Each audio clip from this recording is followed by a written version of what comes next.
Bonjour à tous, je m'appelle François-Marie Perrier, je suis écrivain, j'ai un parcours de prof euh, dans pas mal de matières littéraires. J'ai aussi enseigné dans un établissement expérimental pour les élèves raccrocheurs. Et puis il y a toutes sortes de niveaux, de l'école élémentaire jusqu'au post-bac. Voilà, en tant que prof titulaire ou dans différentes fonctions avec pas mal de cours particuliers. Voici quelques-uns de mes livres sur l'histoire des civilisations, mythes et religions. Certains, comme ces recherches-là, sont soutenus par Edgar Morin, sur la poésie, des carnets de voyage, et puis tout un cycle sur le Graal, et puis aussi sur la civilisation de l'Inde, que j'ai enseigné après avoir été guide de voyage pendant des années. Non seulement en Inde, mais en Europe, au Proche-Orient et en Amérique centrale. Alors, pourquoi faire cette vidéo sur la pédagogie de la philosophie? C'est que, en fait, on est vraiment à une période de l'histoire où on est dans un basculement, en fait. C'est-à-dire que, non seulement avec l'intelligence artificielle, mais il y a aussi cette idée de la cancel culture, la culture de l'effacement. Vous savez que le QI de l'humanité a atteint son summum à la fin des années 70, avant l'intelligence artificielle, et après ça n'a cessé de régresser, c'est-à-dire qu'on a perdu de la mémoire, on a perdu des capacités, on a perdu aussi des capacités techniques et manuelles, parce que jusque-là, énormément de choses se faisaient à la main, il y avait encore tous les artisans dans tous les domaines de l'activité humaine.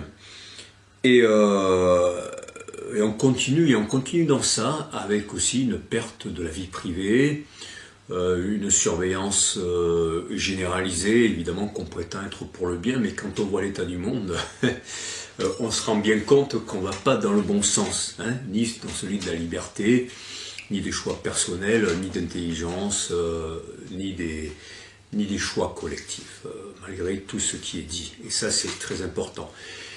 Et la philosophie est vraiment, comme l'art, comme toute discipline pratiquée profondément, en comprenant sa substantifique moelle, comme disait Rabelais, la philosophie, c'est très important, parce qu'on vit dans un monde de manipulation, d'idéologie, où on dit que la vérité, c'est dépassé, où on parle toujours du relativisme, mais en réalité, on assène énormément de vérités, qu'elles soient scientifiques ou pseudo-scientifiques, ou dans la bien-pensance politique, sociétale, etc.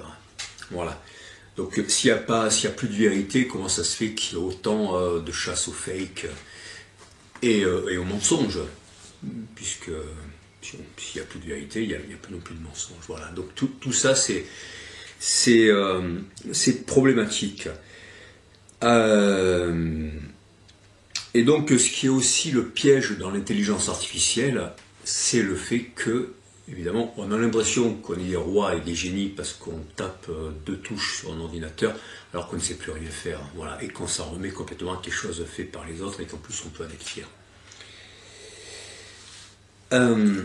Alors, la France est souvent considérée comme, ou appelée le pays de Descartes, des Lumières, de Rabelais, de Victor Hugo, etc. Mais en réalité, on n'enseigne plus précisément ce qu'est l'humanisme de Rabelais, de Montaigne, de la Renaissance italienne, ce que sont les Lumières, quelle est la fonction de la poésie, en particulier de la poésie engagée, qui a été celle parmi les nombreuses voies qu'il a ouvertes de Victor Hugo. Et Descartes aussi, on n'enseigne plus ce qui est véritablement la raison et la dialectique, et un doute véritablement construit et intelligent comme celui de Socrate, hein, qui amène à des certitudes, contrairement à ce qu'on peut dire. Et ces valeurs sont souvent appauvries caricaturé. Et d'une part, on n'enseigne plus donc la profondeur de ces auteurs, de ces courants littéraires, et d'autre part, on n'enseigne plus non plus à mettre les choses en relation. Hein. Interlégarer, lier les choses entre elles. Et ça, c'est fondamental. L'enjeu, c'est donc la mémoire. Ne pas oublier, en 1984, Winston, le héros, travaille au ministère de l'information ou quelque chose comme ça, hein, et son travail consiste à réécrire l'histoire. Et c'est vraiment ce qu'on essaie de faire aujourd'hui, effacer la mémoire de ce qu'on a été, que ce soit socialement, culturellement, historiquement, les grandes victoires des peuples, de l'intelligence humaine, pour le remplacer par une bouillie, par le divertissement. Et Platon, dans la République, dit que les philosophes doivent être rois, et que les rois doivent être philosophes, et ensuite il y a les gardes qui assurent la sécurité de la société, et puis il y a les marchands, il y a le peuple, il y a ceux qui produisent. Hein. Tous ont une grande dignité, mais tous n'ont pas la même fonction. Et aujourd'hui, en fait, il y a eu une inversion entre les philosophes et les rois, qui pourraient incarner les intellectuels, et les politiques, et les marchands. Et ce sont les marchands qui, pour du profit, hein, les multinationales, ceux qui dictent les lois des peuples, hein, à travers l'abolition des frontières, pour le soi-disant libre-échange qui rend tout le monde esclave et uniforme, ce sont eux qui dictent la parole des intellectuels et des politiques en raison du rapport de force financier que nous pouvons inverser par le boycott et la consommation, et les banques, et en choisissant sa banque. Si on laisse le monde à des marchands, ils le transforment en supermarché. Voilà, et c'est ce qui est en train de se passer, même si on parle d'Europe, en réalité, c'est un supermarché, voilà, dans la vulgarité et la médiocrité, tout en parlant de libéralisme. Voilà. En réalité, c'est l'obsession de l'enrichissement, et c'est extrêmement vil, et on voit les résultats. Voilà, c'est assez pitoyable. Alors, ici, je vais vous donner une méthodologie qu'on ne donne quasiment jamais. J'ai pu le constater à travers les cours que j'ai donnés à des élèves. Hein. Le problème, c'est qu'on ne donne plus véritablement une mythologie qui permette aux enfants, aux jeunes, non seulement d'utiliser les connaissances vues pendant l'année, hein, mais aussi de découvrir des choses eux-mêmes à travers des liens qu'ils feront. Alors, classe de terminale, méthodologie de philosophie. Je vais aller assez lentement afin que vous puissiez prendre des notes. Et en tout cas, j'ai eu de très bons résultats avec des élèves, avec cette méthode. Par ailleurs, je mettrai aussi une vidéo sur le résumé de l'histoire, hein, qui permet vraiment d'avancer dans tout ce qui est histoire et puis aussi géopolitique. Et les courants littéraires qui, en fait, sont préparatoires aussi au cours de la philosophie, c'est-à-dire si on fait le français avant la philosophie, c'est aussi parce qu'il y a toujours de la philosophie dans le français, et on étudie les courants littéraires, qui eux-mêmes peuvent être réinvestis ensuite en classe de philosophie. Et il faudra aller voir aussi tout ce qui est du domaine de la mémorisation, le sens de la trilogie thèse, antithèse, synthèse, qu'on va revoir un petit peu là. Et on considère qu'en terminale, ces notions et repères ont été acquis, mais la plupart du temps, ça n'est pas le cas. Avant l'épreuve de philosophie et pendant l'année, déjà il faut apprendre par cœur la liste des notions philosophiques avec leur étymologie et leur définition. Et ça se fait en apprenant d'abord une notion, puis après une notion et une deuxième, 1, 2, 3, etc.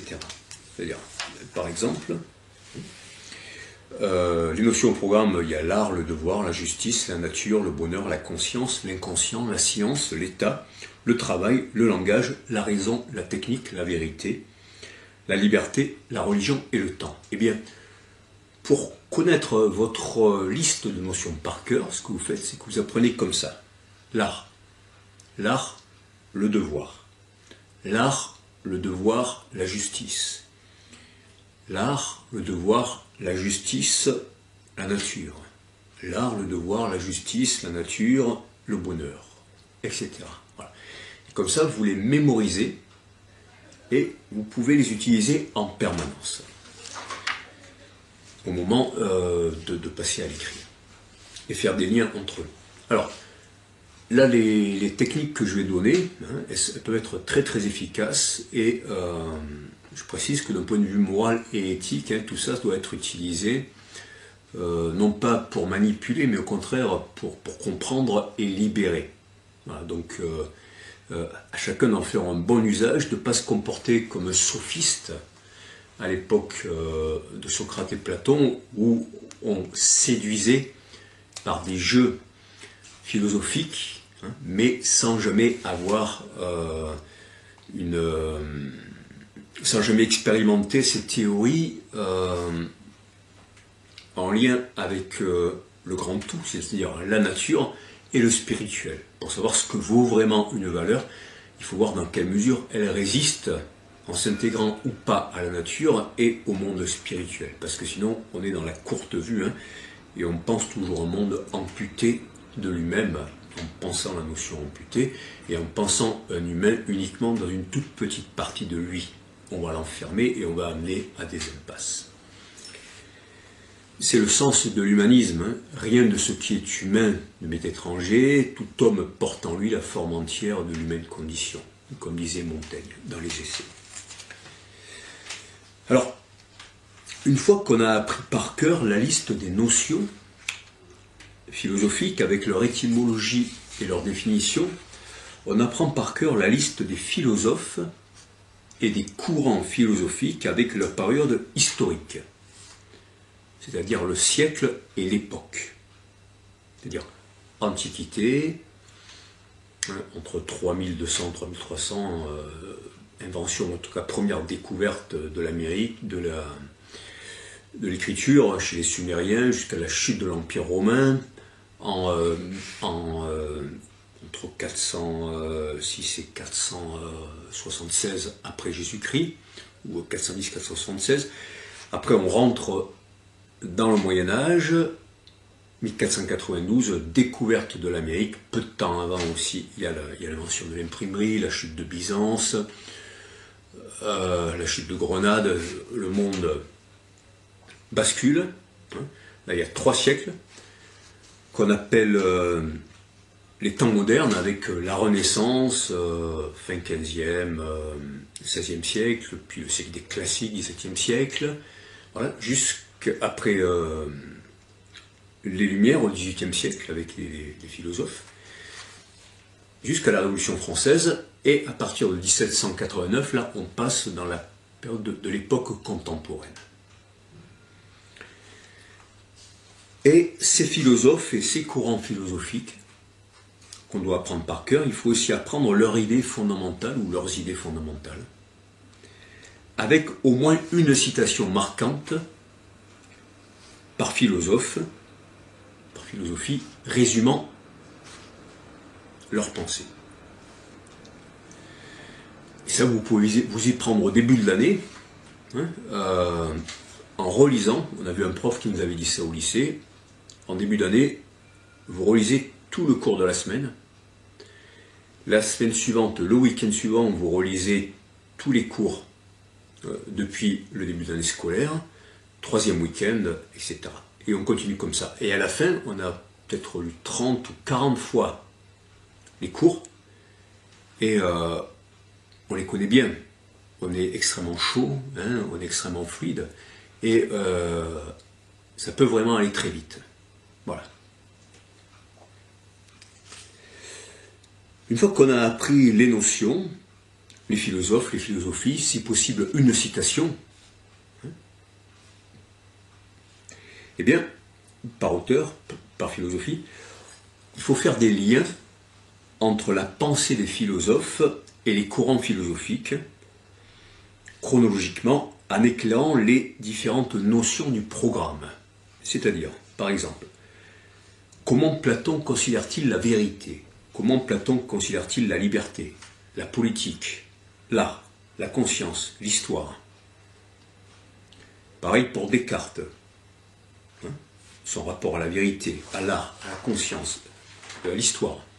On ne trouvera pas toujours des liens, mais en tout cas on peut multiplier les liens. Et pareil pour la religion, pour la science, le langage. Là, on peut faire la liste des notions, les philosophes, ou inversement si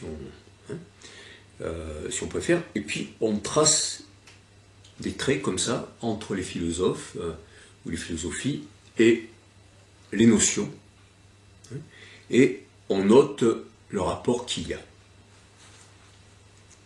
On ne va pas trouver des liens partout, mais c'est une excellente façon de parcourir la pensée des philosophes et de nous rendre intellectuellement agiles. Et puis, à côté des liens qu'on fait entre les philosophes et leur philosophie et les notions au programme, on va aussi s'entraîner à faire des liens entre les notions au programme. C'est-à-dire, comment considère-t-on le devoir en politique? Comment considère-t-on le devoir dans la religion? Quel est le devoir du citoyen, selon l'État, selon la justice?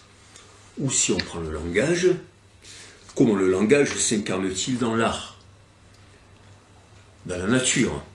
Est-ce qu'on peut dire que la nature parle? En tout cas, elle envoie des messages, le symbolisme, il y a l'idée de séduction chez les fleurs pour se reproduire, les cris des animaux, etc. Quel langage parle l'inconscient, à travers le rêve, les lapsus? À quoi sert le langage selon la science? Les mathématiques sont-ils un langage dans la science? Bien sûr, c'est un langage aussi. Et on s'aperçoit que les notions au programme sont très souvent en relation. Au moment de l'épreuve de philosophie, écrire d'abord les deux listes, les notions et les philosophes avec leur philosophie, sur le brouillon du devoir du bac, pour l'avoir devant les yeux. Ensuite, trouver les liens entre les notions impliquées par le sujet qu'on a choisi et les autres notions au programme, ainsi qu'avec les philosophes et les courants philosophiques qu'on aura devant soi. On peut aussi se poser la question, en raisonnant par l'absurde, et si la notion au centre du sujet ou du texte, si on a choisi le commentaire de texte, n'existait pas ou n'existait plus? Comment serait le monde? Par exemple, que serait un monde sans liberté? Que serait un monde sans art, sans devoir, sans état, sans religion, sans nature, sans conscience? Concrètement, qu'est-ce qui disparaîtrait aussitôt de la surface de la Terre et de la profondeur ou de l'intégrité de l'humain? Qu'est-ce qui disparaîtrait de la civilisation, de notre vie quotidienne? Et par conséquent, à partir de là, en quoi la notion au cœur du sujet ou du texte, ou les notions, sont-elles importantes et essentielles? C'est-à-dire que si on vous donne des notions à étudier pendant l'année, c'est parce que ces notions, elles sont importantes. Mais on vit tellement dedans, souvent, sauf quand on est privé de sa liberté, par exemple, ou qu'on nous montre tout le temps, qu'on ne se rend plus compte à quel point elles sont importantes. Mais quand on nous les retire, là on s'en rend compte. Voilà. Donc il faut les entretenir, il faut les préserver, il faut les transmettre. Pour ça, il faut en comprendre le sens et l'importance. Une fois qu'on a trouvé les idées qui sont apparues, eh bien, on va les classer dans 3 différentes colonnes. Les sacro-saintes, je dis sacro-saintes parce que dans d'autres pays, c'est pas toujours comme ça qu'on demande de procéder, ou en tout cas, on est moins accroché à ça. Thèse, antithèse, synthèse, selon que les idées se confirment, s'opposent ou appartiennent à une 3e catégorie. Et on les classe par ordre d'importance à l'intérieur des colonnes. Soit vous pouvez commencer par les idées les moins importantes, soit par les idées les plus importantes. Le principal, c'est qu'elles soient en analogie, ces idées-là. On va illustrer ensuite les idées qui seront apparues en citant les philosophes et les philosophies, ou les faits historiques, les exemples dans la société, les œuvres d'art, les techniques, les sciences, les personnages célèbres, les mythes, qui illustrent ces idées. Et on va connecter les idées à l'intérieur des parties, et ensuite les parties entre elles, avec des mots, des expressions de liaison, on parle parfois de connecteurs logiques, en montrant comment ces idées se confirment et se complètent à l'intérieur d'une partie, se nuancent ou s'opposent à l'intérieur des deux grandes parties, hein, d'une grande partie à l'autre grande partie. Et puis, dans un troisième temps, comment il peut y avoir un dépassement, une synthèse, une voie du juste milieu, hein, qui apparaît. Et ça, c'est pas artificiel, parce que quand on regarde l'histoire ou l'évolution de notre propre vie, souvent, on va d'un extrême à l'autre, hein, de l'enfance où on est bouche bée devant les parents, à l'adolescence où on s'oppose, et puis ensuite on trouve souvent le juste milieu, on voit le pour et le contre des parents, et on essaie de transmettre quelque chose, le meilleur, en évitant de transmettre le pire. Alors ces connecteurs logiques, hein, c'est par exemple, pour commencer, tout d'abord, dans un premier temps, tout d'abord, virgule, hein, dans un premier temps, avant tout, pour commencer, en premier lieu, etc. Idée suivante. Puis, ensuite, dans un second temps, en second lieu, en outre, qui plus est, de surcroît. Pour finir, enfin, ajoutons à cela, nous venons de voir que,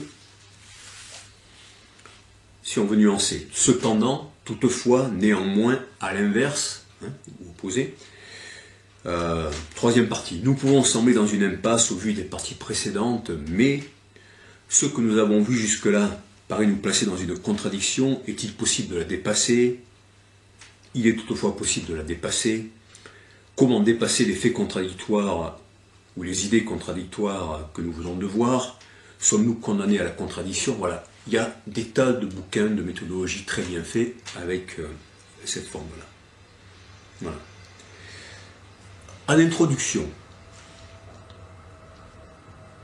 il faut souligner l'importance de la notion ou des notions philosophiques présentes dans le sujet pour l'histoire humaine, dans les préoccupations de l'humanité.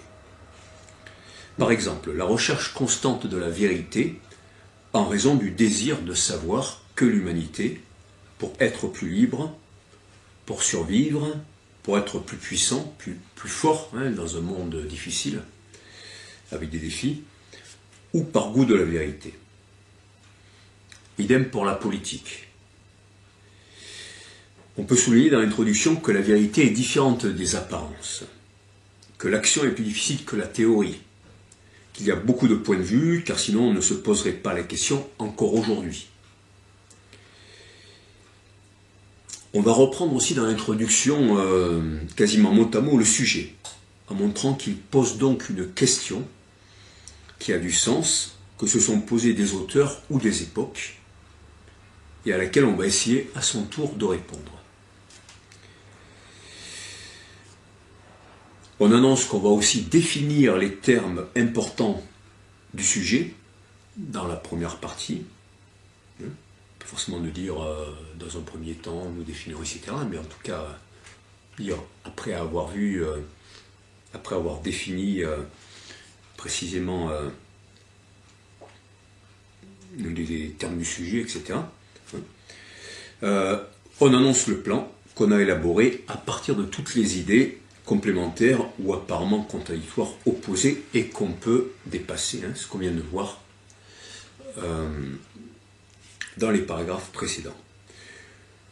Au début de chaque partie, on peut donner l'étymologie et la définition de la notion ou des notions citées et montrer en quoi ces notions sont liées. Hein. Connaître l'étymologie, c'est toujours utile. Parfois le mot a vraiment changé de sens, mais revenir à l'étymologie, ça montre qu'on cherche quand même à revenir aux sources et qu'on s'interroge sur le sens même qu'avait la notion, le terme science par exemple, savoir, chez les anciens. Voilà, ça permet de revenir à la source. Et puis en conclusion, on va résumer la réponse apportée à la question du sujet et ce qu'on a appris de fondamental dans le développement, même si ce sont des apports apparemment contradictoires ou opposés, puisque la vie est elle-même faite de moments différents et apparemment opposés mais indispensables. Et l'humanité a elle-même toujours évolué en passant par des extrêmes ou des